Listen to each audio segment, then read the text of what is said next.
Hello, I'm Myles Thornton, and welcome to IF, which stands for Impromptu Float. Imagine if you could walk up to a spectator, borrow their wine glass, and float it out their hands. No strings, no magnets, no special gimmicks, completely impromptu. What I've done, I've taken the art of contact journaling and applied it to something you can find at every venue you perform at. A wine glass, a pint glass, a cocktail glass. It's completely up to you. I'll teach you everything you need to know, from how to practice, the techniques, and even how to create your own routines. So let's get into it. You recording? Yeah. You're watching it. 1, 2, 3.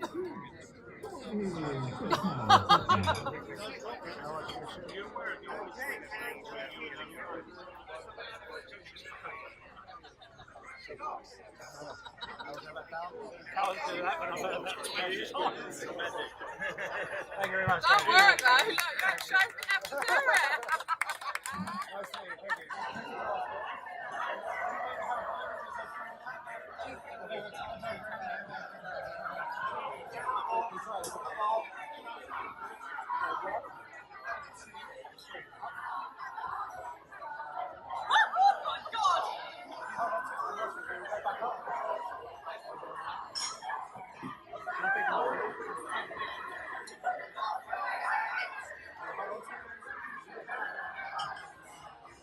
Oh my god! Where's it here? You put your hands up here, so nothing attached, nothing above it. Yeah. Now watch for it. Put your hand up. 1, 2, 3. Watch for it.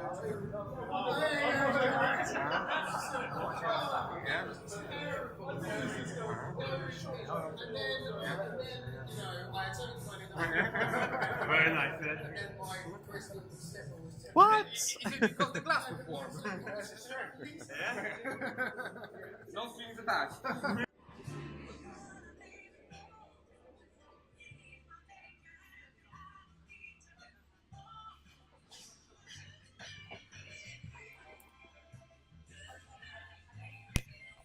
So here's a studio performance of If. You borrow a wine glass, there's nothing attached. Watch for a 1, 2, 3, and up. Ooh. And watch close, you can go over here. Bring it around. And then up. And back to the table. And ladies and gentlemen, that is If. So before I go on to teaching If, I just want to go over a little bit of the inspiration and the credits of where If came from. So I originally came out of the concept of If when I first started to learn contact journaling. Now I learned contact journaling because I used to watch the film Labyrinth when I was younger with David Bowie in. And I watched the behind the scenes footage and found out that the contact journaling in the film was real. And it's by a guy called Michael Motion. So I researched it and started to learn contact journaling.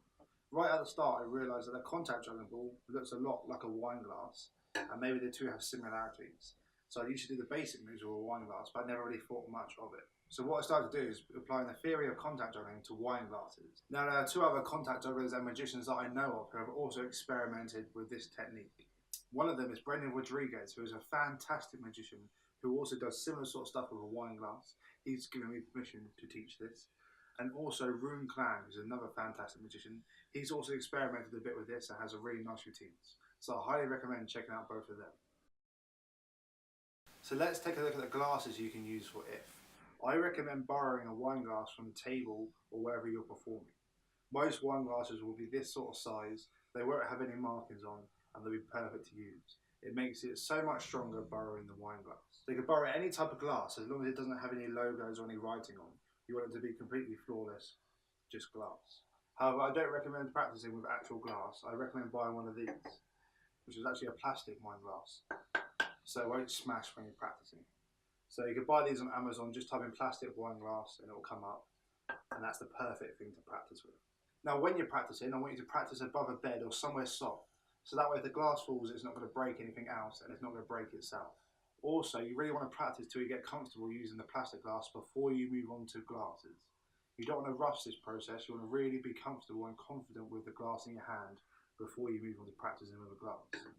However, once you are comfortable with the plastic, it's time to move on to glass. And this is why you practice above a bed, because if this falls on the bed, it's not going to smash or break anything. So practice with plastic first, then move on to glass. So the first move I'm going to teach is called the Enigma, which looks like this. Now the Enigma is a classic move on contact juggling that's very easy to apply for a wine glass. That's why I'm teaching it first. It's actually credited to Owen Edson. So this is the Enigma, which looks like this. So what's happening here is you're going to start by having your right thumb contacting the glass and your left finger's at the front. Now your left hand's going to push forward and your right thumb's going to push to the left. So your left hand's pushing to the right and your right hand's pushing to the left. And what you're doing, you're rolling the glass like this. You see? So you roll it all the way. Now you're going to switch. So you're going to put your right hand fingers on the front and your left hand thumb on the back and switch. And now you're going to pull. So your right hand's going to pull to the right, your left hand's going to pull to the left. And it rolls the glass. So I'll show you that again. So you push with your right thumb and left fingers. And then you pull with your right fingers and left thumb. And then you just keep repeating this. Now this is the most basic move you need to learn, but it's well worth learning. In fact, once you learn this, you can pretty much do this straight away and it looks impressive. The reason why it looks impressive is because something called isolation. So the glass, it looks like it's staying still and it looks like your hands are moving around it. And that's because you can't see the glass spinning because it has a perfect surface, you see. And that's called isolation. And that's the basic move of Enigma. Now once you learn the Enigma, you can learn something called the pulse. So the pulse looks like this.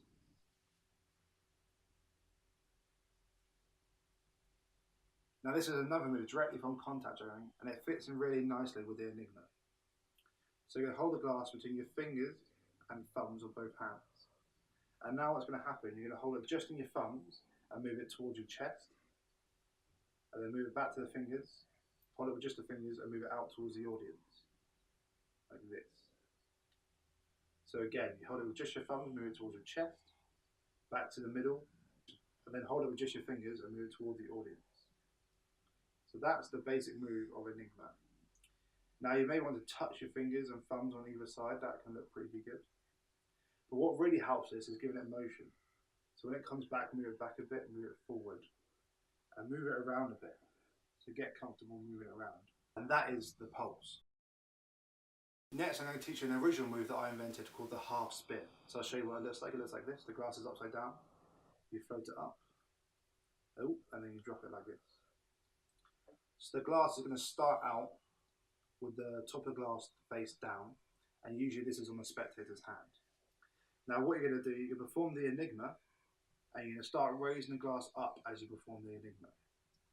Now when it gets to about head height, just hold the glass with your right thumb and left fingers. And you're going to jolt forward a little bit, and what will happen is the glass will swing like this. So I'll show you that again. You just jolt forward slightly, and the glass will naturally want to fall back to its equilibrium. So as this is happening, you're going to move your hands down like you drop the glass, like this. And what this does, it keeps the spectators on the edge of their seat. And that is the half spin. Next I'm going to teach you another original move, which is called the full spin. So the full spin looks like this. So what's happening there is, perform the Enigma. Now as you finish your Enigma, when you end in this position, your left thumb goes in front of the glass.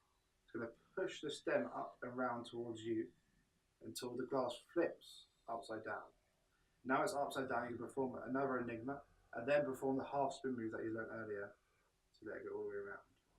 So all together it looks like this. So the glass looks like it just spins, you see. Now once you learn the basic spin move, there's loads of different versions you could do. This is the isolation spin. So it looks like this. You have the glass. So how you're doing that is forming the basic full spin, but you're going to move the glass in a circular motion so the bottom of the glass stays in the same place. So I'm aiming to keep the bottom glass roughly in the middle of the circle that I create. So basically what's happening is you're keeping the stem in the same place, you see, like this. You're going to isolate this part. So you move forward, down, and round. Again, forward, down, and round. And that is the isolation spin. Here's another version of the full spin called the level up spin, which I use a lot. You're performing Enigma, and what you're going to do, you're going to move the glass up and down in an arc as you perform the first half of the full spin. So your thumb goes behind, you go up and down. Now you're going to raise it back up and round like this as you let it drop. So I'll show you that again. It looks like this. And so let's really take a look at what's happening. I'm performing the enigma. My thumb goes in front. I perform the first half of the full spin, but my hand moves in an arc motion. Now you're going to act like it's bouncing off something here, and then let it do the rest of the spin on its own. Okay. This creates a really nice effect of weightlessness. So I'll show you that again one more time. Your thumb goes behind, you do the arc, let it do the rest of the spin by itself. And that is the level up spin. Also, a very easy way to make the glass look weightless is using a full spin but moving while you do it. So if you move the glass forward, it looks like it's flying off on its own. Again, if you move the glass forward, it looks like it's spinning and flying off on its own. So the next move I'm going to teach you is called the stem around, and it looks like this. So again, you're performing the enigma, your thumb goes in front, and you're going to push it around your hand like this. So I'll show you that again, like that. You do it in both hands. And that is the stem around. What's happening here is you perform the enigma. Again, as you complete your enigma, your thumb goes in front of the wine glass, and you're going to push it around your wrist and then back into the enigma position. So your thumb goes in front, it pushes it towards you, then around the wrist, and then continue performing the enigma. So finish one, push it around, and then continue performing the enigma. It's a fairly easy move to get down, but it looks really good. And a really nice convincer for this is let the glass react after it happens. So you perform the enigma and then tilt the glass and it'll move. And that is the stem around thumb. Now just like the stem around thumb, you can also do the stem around fingers. So again, you perform the enigma, you finish one, your fingers are going to go behind the glass this time, this side of you, then you're going to push it around the wrist and then back into the enigma. So again, you're pushing it around and back into the enigma. It's slightly more awkward than a thumb round, but you may want to use it. The next move I'm going to teach you is called the float up. It's very easy. It looks like this. So what's happening there is your thumbs are gripping the glass on both sides like this, and all your fingers are doing is moving like this. They're just rubbing the glass. But this combined with the actual movement up and forward, it looks like the glass is floating away from you. So that's a nice easy move that you can add into your own routines. So I'll show you that again one more time. Here, the thumbs are gripping, and then you rub and move forward like this. And that is the float up. Next we have a slightly different version of the float up, where you actually squeeze a glass. So that looks like this.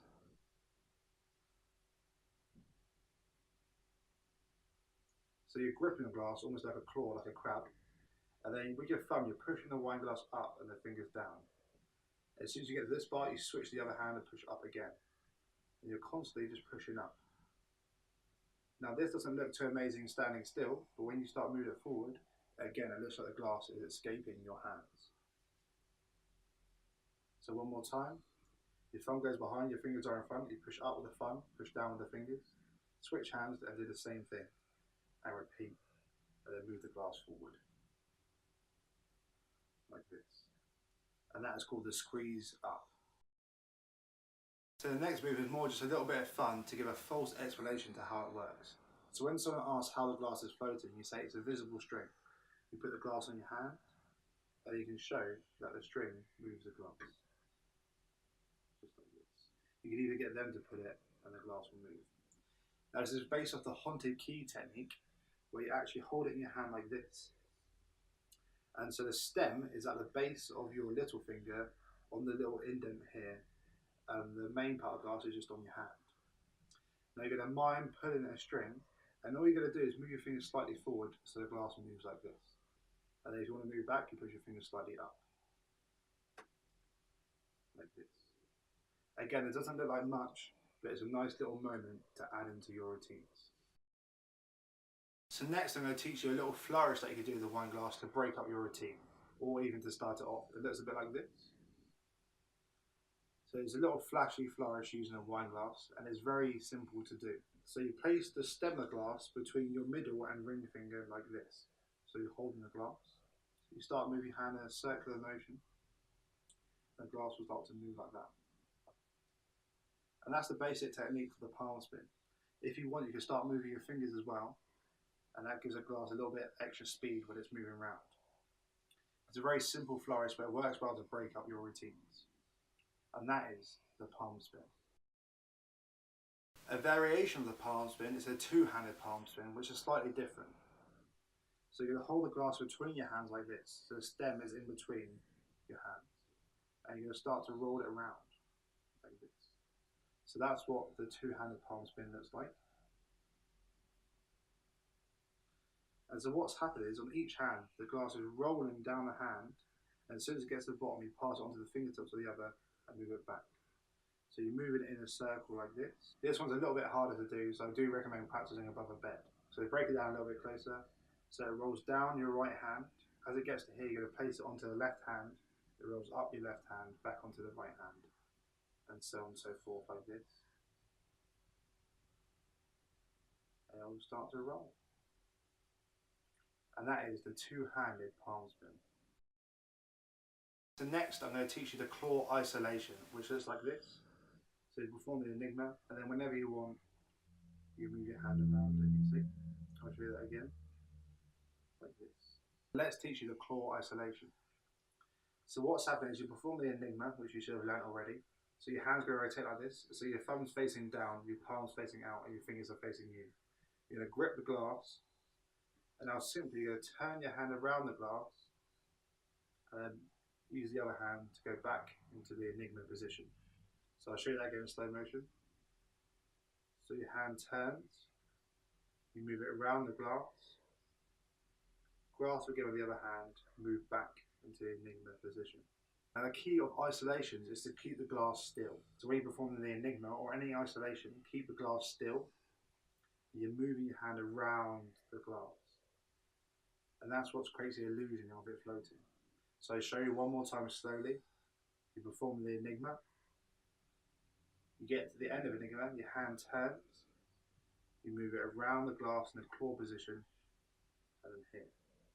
Just to clarify, the grip is just with your fingers and thumb as you move it around.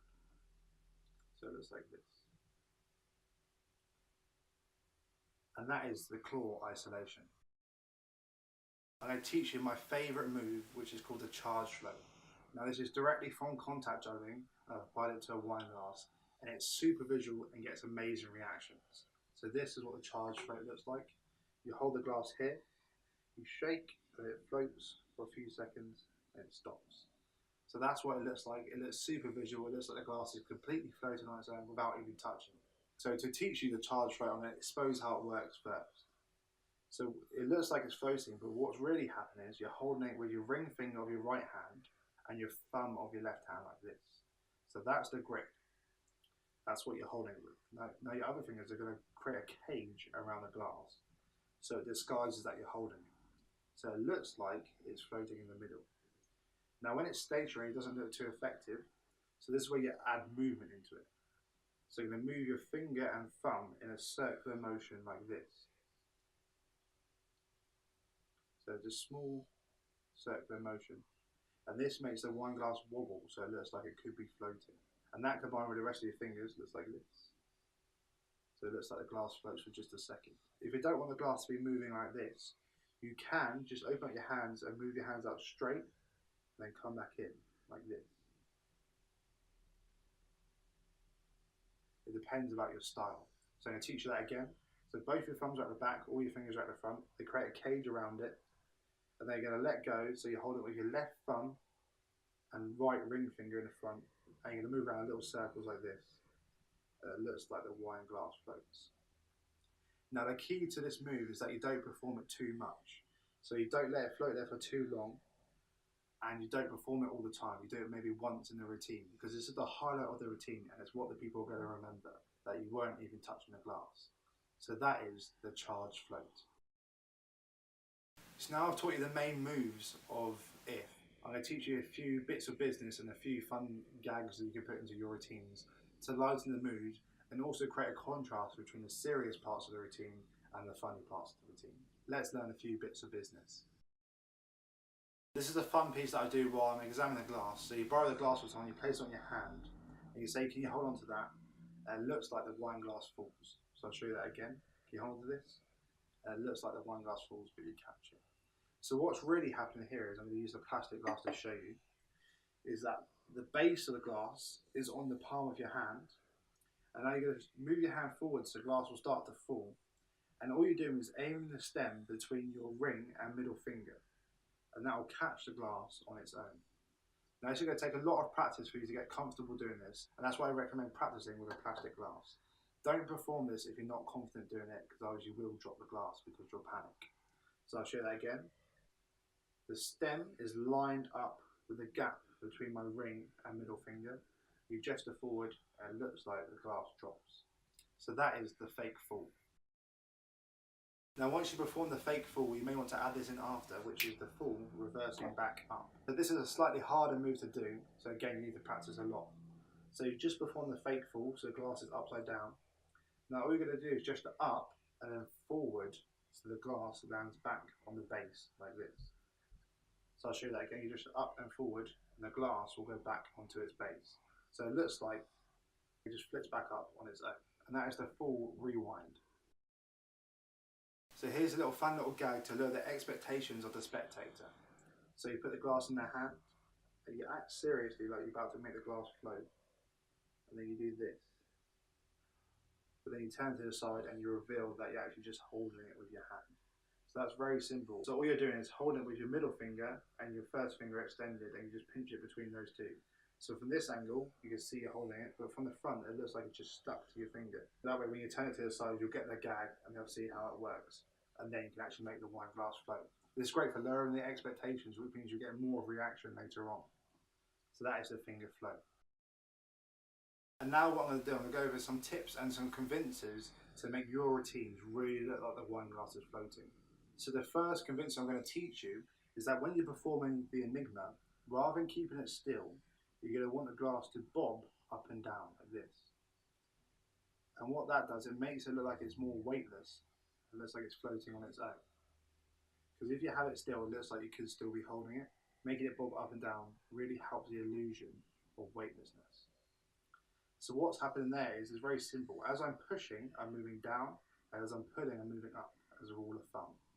So push, it goes down, pull up, push down, pull up, like this. Now you don't want to do this really fast, you want to do it nice and slowly, like this. And that is the bob convincer. My next tip is to take it slow. Don't rush doing the enigma because it doesn't look very good. Do it nice and slow, and it'll create the illusion of weightlessness. The next convincer I'm going to teach you is called a tilt direction, which is very simple. So rather than just moving the wine glass from side to side like this, you're going to tilt the wine glass to the direction you want to move. So for example, it looks like this. And what that does, it adds the convincer that the wine glass is floating. Because this looks like you're controlling it, this looks like the wine glass is a little bit out of control, which aids the illusion. So I'll show you that again. If you want to move to the left, you tilt the wine glass left and then you move that way. Move this way and move this way. So that is the tilt convincer. So now here's some tips on how you can create your own routine. So what I want you to do is take your favourite moves that you learned from this project and create your own routine. The way I create my routines is to music. This way, if you play nice and soft music, you can actually channel the music into glass and it helps your actions become a lot softer. So all you're going to do, for example, you may want to start off with a strong start and make it float and then go into the enigma. You may want to just float it up and place it back down and act like nothing's happened. It's completely up to you. Very simple to put the moves together and create your own routines.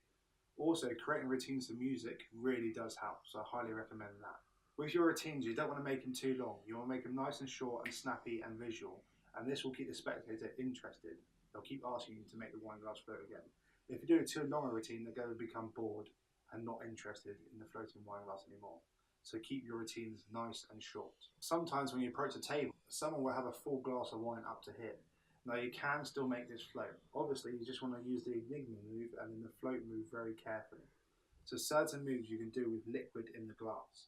Obviously you can't do the upside down stuff, but you can still perform the enigma, you can still perform the stem around, and you can still perform the float charge. You just have to be a lot more careful because the condensation on glass will make the glass more slippery, So make sure you're really confident in performing if first before you do it with any liquid in. In fact, I even recommend practicing with liquid in first. Practice with just water, so that way if you drop it, you're not going to stain anything with wine. So you can use it using liquids, just make sure you've practiced before you try it. This is a very simple tip, and it may appear obvious to some people, but I think it's worth mentioning. When you're performing this, you should never touch the rim of the glass. If you're a bartender, you'll know the 10% rule, which means you're not meant to touch the top 10% of the glass. It's because it just doesn't seem very hygienic to put your fingers all around and touch the glass, just in case they want to use it later. So don't let your fingers touch the top half of the glass here. Always perform all your moves near the bottom, and that way they can still use a glass later if they want to. So when you're floating a glass and when you want to finish your tune, rather than just bring it straight down to the table or to the spectator's hand like this, if you let the glass float down in a diagonal direction, it will add to the illusion that it's floating. So rather than just going straight down like this, you're going to float down sideways. And what this does, it looks like the glass is almost landing like an aeroplane rather than just plonking down when you stop performing. So let it land diagonally down. So like I said before, these techniques can also be used in other glasses. For example, if you get something like a pint glass, as long as it doesn't have any labels on and it's one continuous smooth surface, the techniques will work. So you could do the Enigma with this, you could do the float and put it back down. I always recommend using a wine glass, but if you're stuck in a sticky situation, you can make pint glasses and other types of glasses float as well. So have fun playing with these. So we've now come to the end of If. I hope you enjoy learning this and I hope you use it when you're out and about. It is really, really powerful. Borrowing a wine glass from the spectator, placing it on their hand, floating out of the hand and then handing everything back. There's no gimmicks, no magnets, nothing to be caught, and it's a lot of fun. Also, this will stick in the spectator's memory for a long time. They'll tell people you borrowed their glass and float it off their hand. But when they tell their friends about this, they're not going to mention that your hands were close to it. They're going to create the image that their wine glass just floated on its own out their hands. So that creates really strong memories for your spectators. I hope you enjoy using If.